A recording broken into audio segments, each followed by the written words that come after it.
Sure. I noticed one of the offerings you mentioned is full server failover. First of all, does that use, are you yourself using off-the-shelf products with that? Is that something like DoubleTake or Neverfail? Yeah, actually, that's a good example of one of the things I was just touching on in terms of differentiation. Hmm.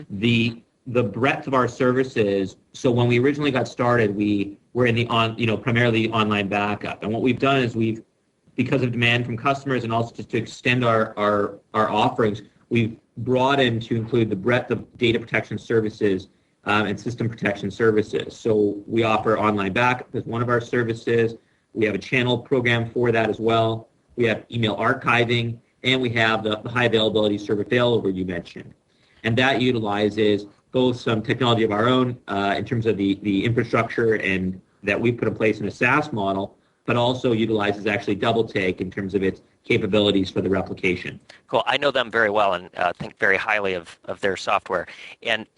But the real value that I see you're bringing to this picture is, if I'm reading this correctly, I can have my own servers in my own data center or even in a data closet somewhere for a small business.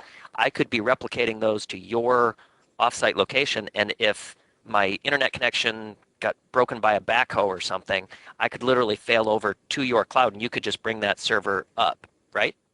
Exactly, and That's a that's the really real powerful advantage. service. Yeah. Oh, yeah, and it's a powerful offering because what we found is, for larger businesses, we service large companies in many cases. So we saw what large companies were starting to look at. They've got their own redundant data centers or their own redundancy built in their own environments in many cases.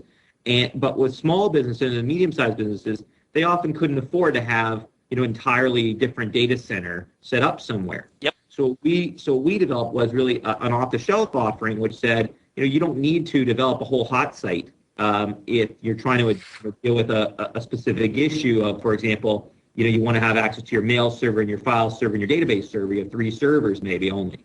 Well, here you can just replicate those servers and have failover for those specific servers into an alternative environment.